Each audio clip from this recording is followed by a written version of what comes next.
ये कहानी है रामनगर के गांव की, जो हिमाचल की वादियों के बीच बसा हुआ था। वहाँ ऐसी ठंड पड़ती थी जिसे बर्दाश्त करना हर किसी के बस की बात नहीं थी। सर्दी के मौसम में एक गरीब परिवार का सरवाइव करना तो लगभग नामुमकिन था। और इसी जगह रहता था एक मोची, जिसका नाम गोपी था। ए गंगा, मैं काम पे जा रहा हूँ। चाय तो पीते जाओ। अरे चाह लाओ जल्दी लाओ, आज पहले ही देर हो गई है।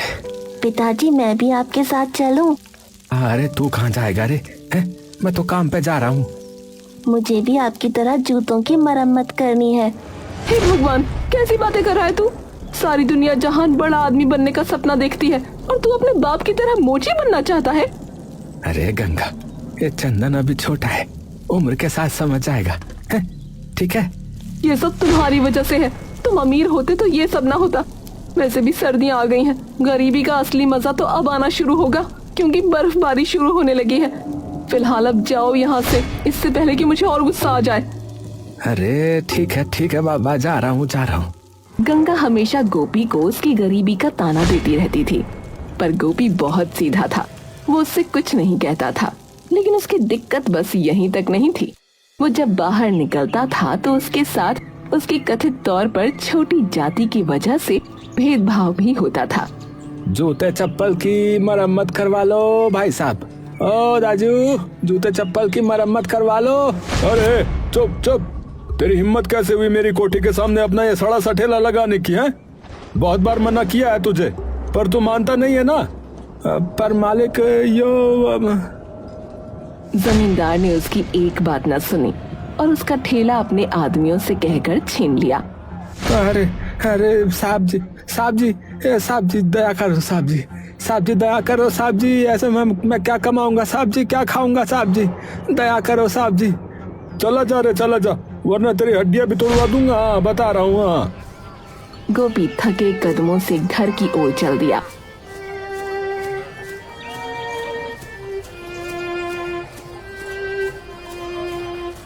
आसमान से रुई जैसी बर्फ धीरे धीरे गिर रही थी। उसकी फटी चप्पलों में बर्फ घुसकर पैरों को सुन्न कर रही थी, पर उसके दिल में जलती हुई आग उसे ठंड महसूस नहीं होने दे रही थी। भगवान, मैंने किसी का क्या ही बिगाड़ा था? मैं तो बस मेहनत ही करता हूँ, फिर भी सब मेरे दुश्मन क्यों हो रहे हैं? उसकी आंखों के कोने भीग चुके थे। वो धीरे धीरे अपने छोटे से टूटे झोपड़े की ओर बढ़ा। झोपड़ी से धुआं नहीं उठ रहा था, मतलब चूल्हा ठंडा था। अंदर घुसते ही गंगा की झल्लाहट सुनाई दी। इतनी जल्दी क्यों आ गए? सर्दी में यूं बाहर मरे घूम रहे हो? कुछ काम धंधा हुआ कि फिर वही बहाने? गंगा, आज तो मेरा ठेला ही चला गया है। क्या? ठेला चला गया? किसने लिया? अरे वही जमींदार ने लिया। कहता है उसकी कोठी के सामने नीच लोग जो है ना, वो ठेला नहीं लगा सकते। उसके आदमियों ने सब उठा लिया है। क्या कह रहे हो तुम?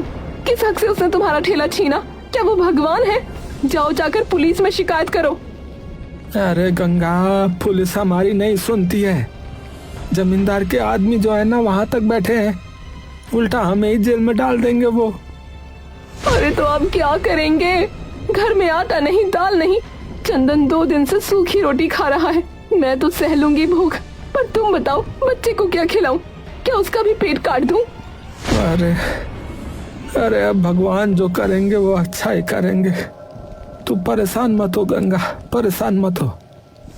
अच्छा करेगा? हर बार यही बोलते हो। भगवान अगर अच्छा करता तो आज हमारे सर पर पक्की छत होती, न कि टपकती हुई झोपड़ी। गंगा की बातों में दर्द था, पर तानों का जहर भी।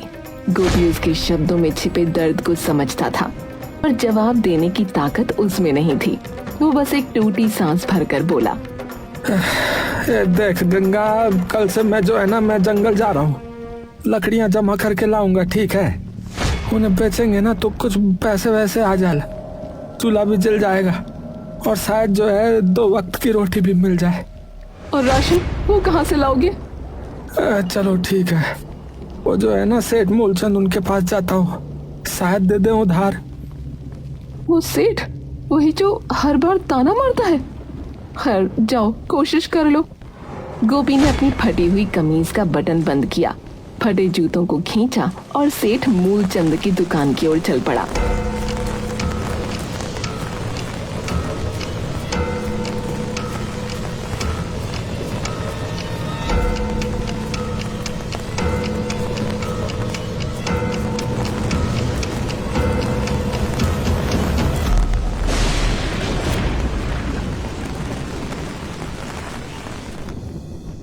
सेठ जी प्रणाम साहब जी। ओहो गोपी मोची, जरा दूर रहकर ही बात कर रहा मुझसे। बोल क्या काम है रे, क्या है?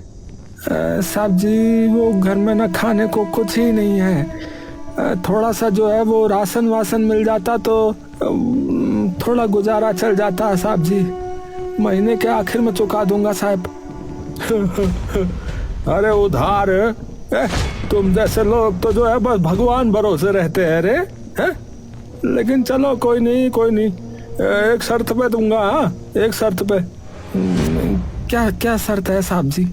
देख ऐसा है, अपना तू घर ना जो है वो मेरे नाम कर चल, बदले में तेरे को फिर जितना राशन चाहिए वो ले जा तू यहाँ से। जब तक जियो, जब तक जो करना है करो, तब तक खाते रहना फिर, ठीक है? घर मेरे नाम कर फिर चल। है घर? पर साहब जी वो तो मेरा एकमात्र आसरा है, वो दे दूंगा फिर मैं कहाँ रहूंगा? अरे तू बचेगा तो ही तेरा आसरा तेरे काम आएगा कि नहीं आएगा? है ठंड में मर गया है तो घर की जरूरत किसे पड़ेगी? बोल बोल। गोपी सोच ले। हाँ ये मौका जो है ना बार बार नहीं मिलेगा। हाँ सुनहरा मौका है ये। गोपी कुछ देर तक खामोश खड़ा रहा। उसकी आंखों के सामने गंगा और चंदन का चेहरा घूम रहा था। पेट की भूख और जरूरतों का बोझ उसके आत्मसम्मान से भारी पड़ गया। उसने कांपते हाथों से सेठ के कागज पर अंगूठा लगा दिया। ये शाबाश। अब तू जो है ना ये दुकान गोदाम से जो है जितना राशन चाहिए ना उठा ले, ठीक है? ले जा जा। थोड़ी देर बाद गोपी थैला भर राशन लेकर घर लौटा। लेकिन गंगा तो सच्चाई जानते ही तुनक पड़ी। क्या तुमने हमारा घर उसके नाम कर दिया? गोपी तुम्हें समझ नहीं है क्या? वो सेठ बड़ा चालाक आदमी है, वो तुम्हारे सर से छत खींच लेगा। गंगा राशन तो देखो कितना सारा लेके आया हूँ। है चंदन जो है अब भूखा तो नहीं सोएगा, थोड़ा सा बेच देंगे तो पैसों का जो है वो भी इंतजाम हो जाएगा। तुम भरोसा रखो सब ठीक हो जाएगा रे। ठीक? तुम्हें लगता है कुछ ठीक होगा? मुझे लगता है ये सेठ हमें बर्बाद कर देगा। अगले कुछ दिन राशन से घर चल गया।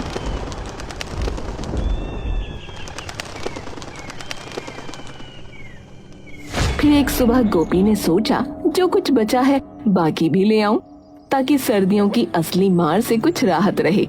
वो सीधा सेठ मूलचंद की दुकान की तरफ चल पड़ा।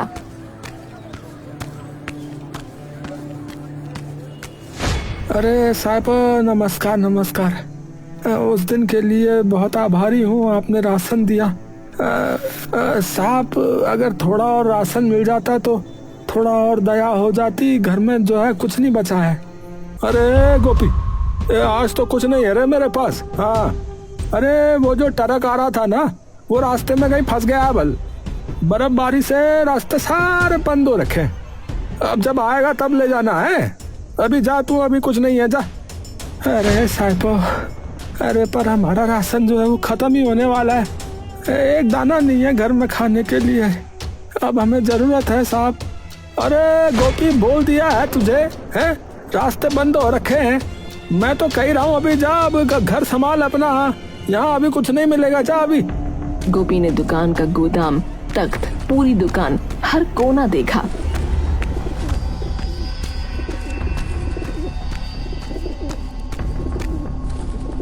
सचमुच राशन कहीं नहीं था। उसकी आंखें झुक गईं। वो उदास और भारी मन से लौट पड़ा।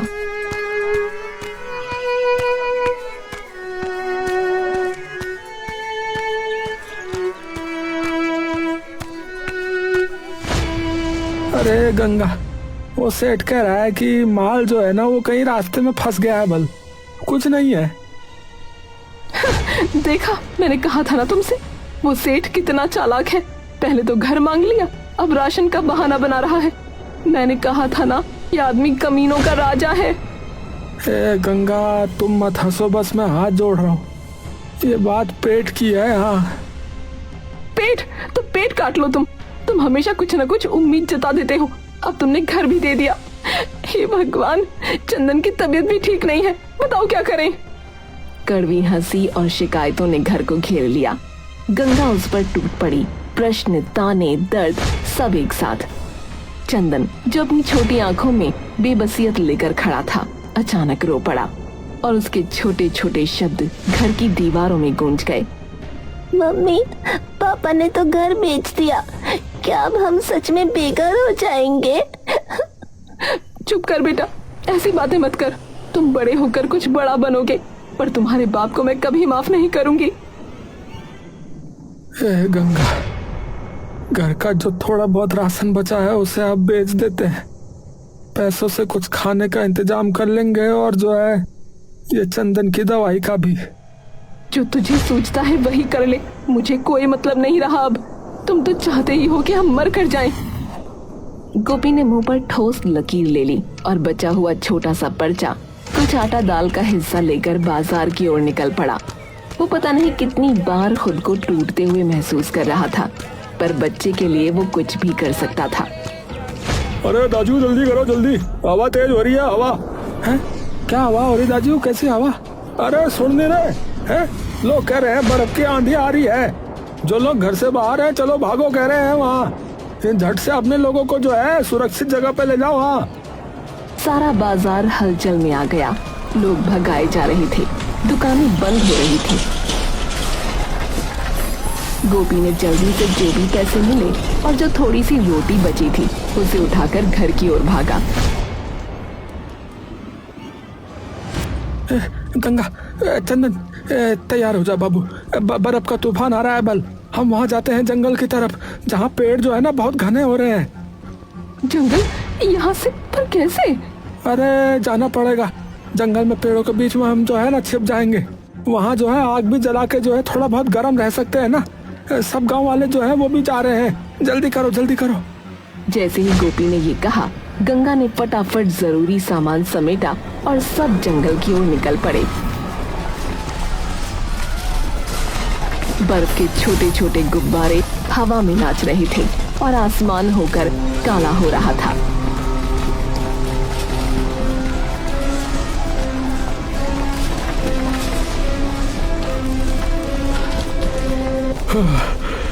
जा, जल्दी चलो रे गोपी। अरे ये पहाड़ की कठिन जिंदगी, बुढ़ापे में सांस चढ़ रही है मेरे को। ओ भगवान, हमारी जिंदगी अचानक ही कितनी नाजुक हो गई। लोगों का छोटा सा काफिला जंगल की ओर बढ़ा। हर किसी के चेहरे पर डर, पर दिल में एक उम्मीद, कहीं तो गर्मी मिल जाएगी। गोपी ने मुड़कर देखा, सब कुछ बर्बाद हो चुका था। वो लोग जंगल में जाकर सो गए।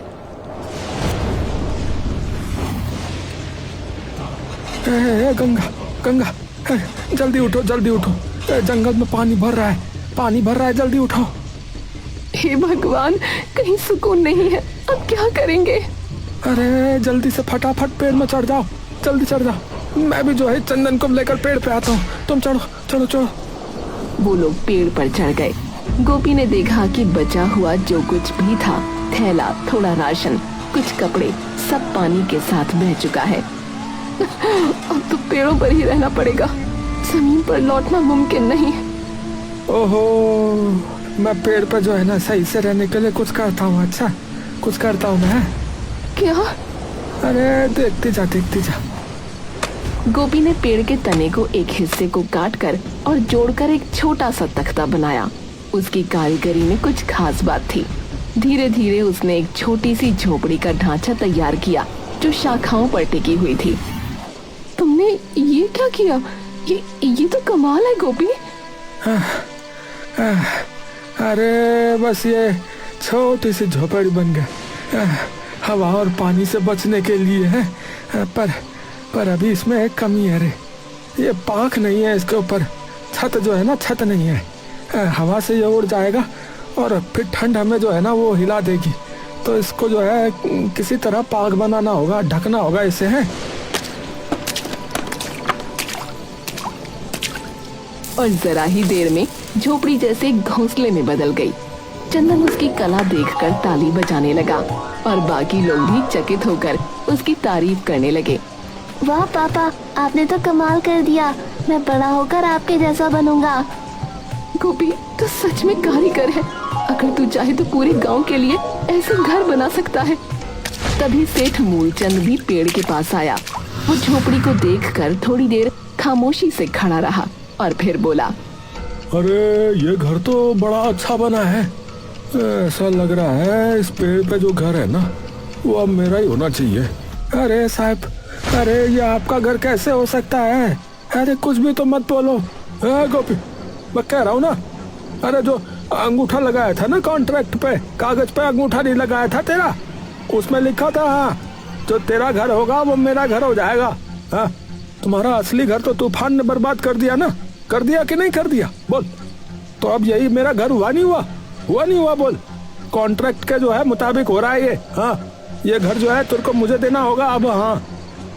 गोपी को आग सी उठी, पर इस बार मोर्चा गंगा ने संभाला। वो बोली, लोभी कहीं के, इस आपदा में भी लोभ नहीं छोड़ता, शर्म आनी चाहिए तुम्हें। क्या तुझ में बिल्कुल इंसानियत नहीं है? अरे शर्म है गोपी, है जिसने करी ना शर्म उसके फूट गए कर्म, समझा कि ये कहेगा बड़े बुजुर्ग हमारे। हाँ हाँ। बहस तेज हो गई। सेठ, अगर तुमने हमारे घर पर नजर डाली तो यहीं पानी में डुबा दूंगी तुमको। अरे हाँ हाँ, और जैसे तो फिर मैं चुप ही रहूंगा। है, मैं चुप ही रहूंगा। है, चूड़ियाँ नहीं पहनी है मैंने। हाँ, चूड़ियाँ नहीं पहनी है मैंने। चूड़ियाँ पहनी है और वही तेरे सर पर तोड़ूंगी। अरे अरे बस करो भाग्यवान, अरे चुप हो जा, तू चुप हो जा। ठीक है ठीक है ठीक है गोपी, ठीक है, चल मैं तेरा ये घर नहीं लूंगा। हाँ, नहीं लूंगा, मैं तेरा ये घर नहीं ले रहा। पर फिर तुझे जो है ना मुझे भी ऐसा ही घर बना के देना होगा, समझा? समझ गया ना, यही मेरी शर्त है। हाँ। गोपी ने बिना हिचकिचाए सर हिलाया और जोर से कहा, ठीक है, मैं बना के दे दूंगा, ठीक है। पर एक बात जान लो साहब, हाँ, जो इंसान जो है ना आपदा में भी लोभ नहीं छोड़ता है ना, उससे नीच कोई नहीं है। हाँ, वो आज नहीं तो कल पछताता जरूर है। हाँ, देवता उसे ना छोड़ते नहीं है। हाँ, बता रहा हूँ। गोपी, मुझको ना देवता की धमकी मत देना, बता रहा हूँ। हाँ, ज्ञान मत दे मुझे, चल चल काम शुरू कर, तेरे जैसे बहुत देखता हूँ मैं। हाँ।